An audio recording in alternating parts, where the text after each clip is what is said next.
श्रीपुर नाम के गांव में सुभद्रा, उसके पति रघुवीर, बेटा श्रीकांत और बहू सारिका रहती थी।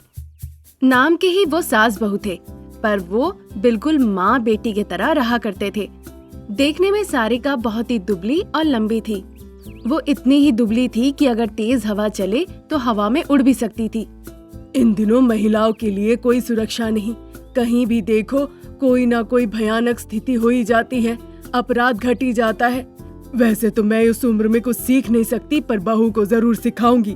इस तरह सोच के सुभद्रा, बहू, अरे पतली दुबली बहू। इस तरह सोफे में बैठ के शारदा उसकी बहू जो कि किचन में कुछ पका रही थी उसके बारे में सोचती है। लेकिन बहू सारिका को ये बिल्कुल पसंद नहीं था कि उसकी सासू माँ उसे इस तरह से बुलाए। इसीलिए वो गुस्से से चम्मच फेंक के आके कहने लगती है, सासू माँ, आपने बुलाया? नहीं, मैंने चिल्लाया क्योंकि मैंने काट लिया था। अभी तो शाम है, चोर आने का तो अभी तक समय नहीं हुआ है। फिर आपने इस तरह किसको काट लिया? कितने जोरों से चिल्ला रही थी? तुम्हें बुलाऊंगी तो सुनाई नहीं देगा, इसीलिए पेट से हवा निकाल के इतने जोर से चिल्लाई। बहरी हो तुम? कान में इमली के बीज भर के रखती हो क्या? हाँ, इमली के बीज नहीं, सीताफल के बीज। अब बताइए किस लिए आपने चिल्लाया? अगर तुम इस तरह कमजोर और पतली रही तो बाद में मुसीबत होगा, इसीलिए जल्दी उठा करो। घर का काम ना भी करो तो चलेगा। फिर क्या करूंगी? आम के पेड़ पे चढ़ के आम तोड़ के लाऊंगी। गर्दन काटो, मेरा गर्दन काटो। अरे सासू माँ, हमारे पास तो उतनी बड़ी तलवार नहीं, अब क्या करें? एक काम करो, सारे नारियल के खोली लेकर आओ और अपने हाथ में रखो, फिर अपने दोनों हाथों से लूडो खेलो। अकेले में ऐसे कैसे करूँ सासू माँ? मुझे आपकी सहायता की जरूरत होगी। जो कह रही हूँ वो सुनो, बिना मतलब की बातें मत करो। तुम्हें कल से सुबह सुबह उठ के मार्शल क्लास में जाना होगा, जो हमारे गांव के ही बगल में है, और खुद को सुरक्षा करना सीखना होगा। आजकल समय ठीक नहीं है, अच्छा खाना खाना होगा और स्वस्थ रहना होगा तुम्हें। सासू माँ, मार्शल आर्ट्स में तो आपको 4 दफे ब्लैक बेल्ट मिला हुआ है, फिर आप इतने हजार रुपए क्यों खर्च करना चाहते हैं? अगर आप मुझे सिखाए तो हमारे पैसे भी बचेंगे ना? हाँ बेटा, वो तो मैं भूल ही गई थी। घर पे बैठे बैठे निकम्मी हो गई हूँ। कल से सुबह उठ जाना और मेरे साथ पीछे बगान में चलना। जाओ, अभी जाके आराम करो।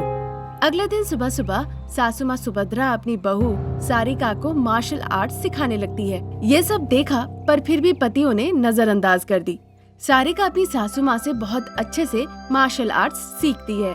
सासू माँ सुभद्रा दिल लगा के सारिका को सिखाती है और बहू दिमाग से सीखती है। कुछ दिनों के बाद सुभद्रा की दोस्त मंजू उससे मिलने आती है उसके घर। क्या मंजू, कैसी हो तुम? बहुत दिनों बाद मैंने तुम्हें देखा।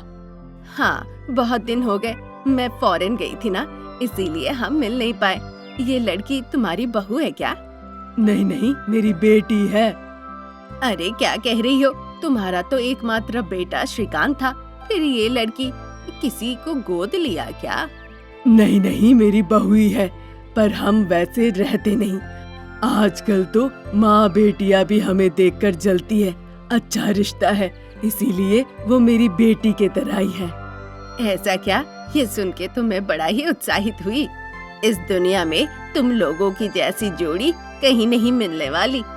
आजकल तो सास बहू छोटा छोटी करके मारपीट करते हैं, पर तुम दोनों ऐसे खुशी खुशी अच्छे से रह रहे हो, ये देख के अच्छा लगा। बस करो, आजकल मैं उसे मार्शल आर्ट सिखा रही हूँ।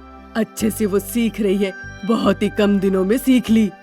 ऐसा क्या? मैं यहाँ पे कोच के तौर पे आई हूँ।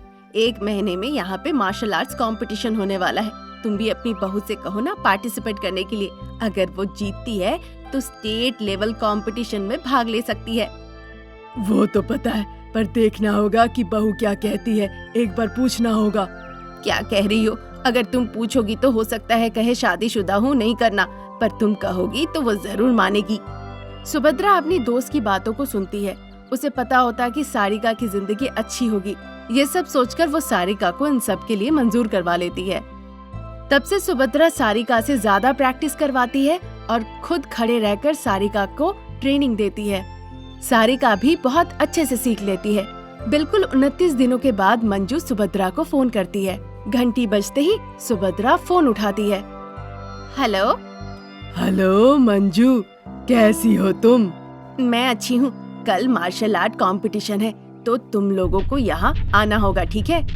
सुभद्रा सारिका को सिखाती है कि कंपटीशन के दौरान कैसे ध्यान लगाया जाता है। ये भी सिखाती है कि कैसे विजयी होते हैं और फिर सोने चली जाती है। तब तक फिर से सुभद्रा का फोन बज उठता है।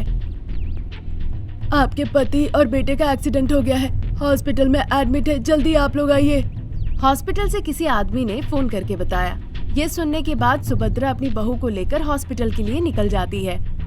हॉस्पिटल में सुभद्रा के पति रघुवीर और बेटे श्रीकांत की जांच कराई जाती है। फिर कुछ डॉक्टर आके कहते हैं कि अगले 1 हफ्ते तक उनकी परिस्थिति के बारे में कुछ नहीं कह सकते, बहुत पैसे खर्च होंगे। अगले दिन सुबह सुबह जहाँ पे मार्शल आर्ट्स कंपटीशन हो रहा था, उस जगह पे प्रतियोगिता के लिए पहुँच जाते हैं। वहाँ वो एक झटके में ही एक बड़े से टावर को तोड़ देती है। उसके बाद सुनीता के साथ उसका कंपटीशन होता है, जिसमें सारिका विजयी घोषित होती है। बहू को देखकर सुभद्रा को बहुत गर्व महसूस होता है।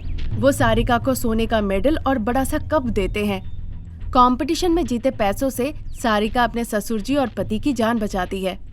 तब से सिर्फ अपने गांव में ही नहीं, आस पड़ोस के गांव में भी सासू माँ सुभद्रा और बहू सारिका को एक मिसाल के तौर पे देखा जाने लगता है।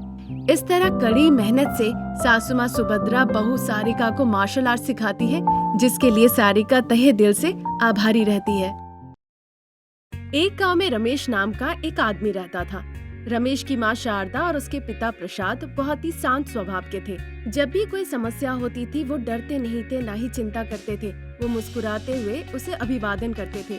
प्रसाद हमेशा पत्नी की बातें सुनता था और बहुत अच्छे से बर्ताव करता था। रमेश छोटा मोटा काम करता था। जो पैसे कमाता था उसी से वो कोशिश करता था कि माँ पिताजी को कोई दिक्कत ना हो। तभी एक दिन शारदा कहती है, बेटा, मैंने तुम्हारे लिए पूरी बनाई है, तुम्हें बहुत पसंद है ना? डब्बे में डाल दिया है, अच्छे से खा लेना बिना छोड़े, ठीक है? माँ, पूरी खाता हूँ तो मुझे और खाने को मन करता है, और मैं पेट भर के खा लेता तो नींद आता है, इसीलिए मुझे डब्बे में पूरी मत दिया करो माँ। कमाने के लिए अच्छे से खाना खाना भी पड़ेगा। देखो मैं कैसे मजबूत हूँ, तुम्हें भी मेरे तरह होना होगा। अरे बातों की कमी नहीं है यहाँ। शारदा, मुझे बोलने दो, इस तरह हमेशा बेटे के सामने इज्जत मत उतारा करो। पिताजी, आप कुछ भी कह लीजिए, मैं कोई जवाब नहीं दूंगा। आप कहिए, मैं सुनूंगा। क्या सुनना चाहते हो बताओ? हर दिन तुम ऑफिस जाते हो, तुम्हारी माँ घर का काम कर कर के थक जाती है, मुझसे ये देखा नहीं जाता। अरे माँ, क्या हो गया? अगर कोई दिक्कत है तो मुझे कहना चाहिए था ना। बेटा, मेरी उम्र हो रही है, अब तुम्हारी शादी की उम्र भी हो गई है। घर में बहू आएगी तो सब अच्छा हो जाएगा और सारी दिक्कत खत्म हो जाएगी। ये बताओ, इससे तुम्हारी दिक्कत कैसे खत्म होगी? बहू घर आएगी तो अच्छा अच्छा खाना पकाएगी, मेरी तकलीफ खत्म हो जाएगी। मैं भी बहुत खुश हो जाऊंगा। बहुत सालों से एक ही स्वाद का बस खाना खाए जा रहा हूँ, खा खा के बोर हो गया हूँ, अब नहीं खाया जाता। देखिए, यही सब बातों से मुझे गुस्सा आता है। नई नई शादी हुई थी तब तो मेरे हाथ का खाना बहुत पसंद था, मुंह से पानी टपकते थे। भूखे पेट में आग बुझाने के लिए मेरे पास और कोई चारा भी तो नहीं था, खाना ही पड़ता था। और एक शब्द भी कहे ना आप तो मैं अपना असली रंग दिखाऊंगी। अरे नहीं, शांत रहो भाई, शांत रहो। ठीक है माँ, मैं ऑफिस जा रहा हूँ। अरे बेटा, मेरे सवाल का तो जवाब ही नहीं दिया तुमने। तुम्हारे मन में क्या है बताओ ना। मेरे मन में कुछ भी नहीं है, आप और पिताजी अच्छी लड़की ढूंढ के फिर मेरी शादी करा दीजिए। रमेश की ऐसी बातें सुन के शारदा और प्रसाद खुशी से झूम उठते हैं। बाद में पड़ोस की ही लड़की अनामिका के साथ वो शादी के बारे में सोचते हैं। असल में कुछ दिनों पहले ही अनामिका उनके घर आके अपनी दिल की सारी बातें शारदा को खुल के बताती है, पर इस बारे में प्रसाद नहीं जानते थे। अरे शारदा, बेटे का राय लिए बिना पड़ोस की लड़की से शादी करना सही रहेगा क्या? सुनिए जी, अनामिका हमारे बेटे को बहुत पसंद करती है। पिछले हफ्ते ही वो हमारे घर आई थी और आके अपनी दिल की बात बताई, इसीलिए हम उसी से शादी कराना चाहते हैं। देखो, हमारा बेटा आ रहा है, उससे पूछना हमारा कर्तव्य बनता है। ठीक है जी, मैं उससे पूछती हूँ, आप इस बीच में कुछ मत कहिएगा। हाँ। रमेश ऑफिस से घर लौट आता है। शारदा और प्रसाद बहुत दुखी होकर बातें कर रहे हैं। ये बात रमेश गौर करता है। क्या हुआ माँ, इतनी गंभीर क्या बात कर रही हो? बेटा, मैं तुमसे कुछ छुपाना नहीं चाहती, खुल के ही बताती हूँ। पड़ोस की अनामिका तुम्हें पसंद करती है। अगर तुम्हें भी पसंद हो तो शादी करा देंगे। क्या कहते हो बेटा? अभी नहीं बताना चाहते हो तो मत बताओ, बाद में सोच के बताना, कोई जल्दी नहीं। समय की जरूरत नहीं, अनामिका मुझे पसंद है, शादी की तैयारी कीजिए आप लोग। रमेश की ऐसी बातें सुन के शारदा और प्रसाद बहुत खुश होते हैं। वो शादी की तैयारी कर लेते हैं। वो एक छोटे से मंदिर में शादी कराने का सोचते हैं। शादी का दिन भी आ जाता है। रिश्तेदारों के समक्ष अनामिका के साथ उसकी धूमधाम से शादी होती है। अनामिका के गले में जैसे ही मंगलसूत्र डालता है, एक औरत भागते हुए चिल्लाते हुए आती है। शादी रोको, इस शादी को रोको, ऐसा चिल्लाते हुए वो औरत आती है। ये देखकर शारदा और प्रसाद चिंतित हो जाते हैं। तुम कौन हो? शादी रोकने के लिए क्यों कह रही हो? बेटा, ये कोई सिनेमा नहीं है कि अंत में आके शादी रुकवा दो। लेकिन तुम हो कौन? माँ, उसका नाम वीना है। वो लड़की मेरे ऑफिस में काम करती है। हाँ जी, मेरा नाम वीना है। मैं रमेश के ऑफिस में ही काम करती हूँ। वो तो ठीक है, पर तुम शादी रोकना क्यों चाहती हो? मैं आपके बेटे से प्यार करती हूँ। मैं उसे बहुत पसंद करती हूँ। मैं रमेश के ऑफिस में ही काम करती हूँ। उसे एक दिन भी बिना देखे मैं रह नहीं सकती। मैंने कभी भी अपने परिवार के बारे में भी नहीं सोचा। मैं आपके बेटे से इतना प्यार करती हूँ। मैंने कई दफे आपके बेटे को ये बात बताने की कोशिश की, पर संभव नहीं हो पाया। मुझे डर लगता था कहीं उसने इनकार कर दिया तो, इसीलिए मैं चुप रही। आप लोग हम दोनों की शादी करा दीजिए। रमेश, समझने की कोशिश करो। क्या विना, तुम ये सब क्या कह रही हो? पहले तुम भी मुझे बहुत पसंद थी, पर इस बारे में मैंने कभी नहीं कहा, क्योंकि पहले तुम किसी और के साथ करीब थी, इसीलिए ये बात मैंने अपने पास रखा। इस बारे में तुम्हें कभी कुछ नहीं कहा। ये सब क्या बात कर रहे हो? मैंने तुमसे पूछा था ना, तुम्हारे मन में कोई है या नहीं? प्लीज आंटी, आप ये सब रोक दीजिए। आपके बेटे से मेरी शादी करा दीजिए। बहुत हो गया, ये शादी हो चुकी है, अब मैं कुछ नहीं कर सकती। तुम लोग एक दूसरे से प्यार किए पर एक दूसरे को बताए नहीं, ये बहुत बड़ी गलती तुम लोगों ने की है। रुकिए सासू माँ, कोई भी औरत इस तरह से अपनी दिल की बात सबके सामने खुल के नहीं बता सकती। इसीलिए वो लड़की अपनी दिल की बात नहीं बता पाई, पर वो आपके बेटे से बहुत प्यार करती है और आपका बेटा भी उससे। नहीं बेटा, पर तुम दोनों की तो शादी हो गई।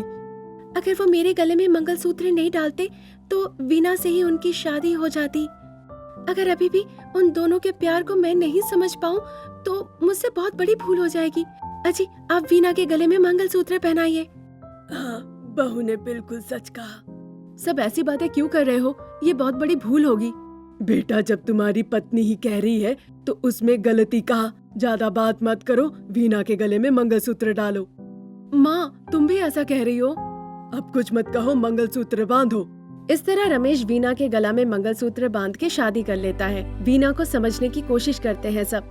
फिर दोनों बहुएं बहनों की तरह एक साथ रहने लगती है। दोनों बहुएं मिलके एक साथ काम किया करती थी और सास ससुर का बहुत अच्छे से ख्याल रखती थी।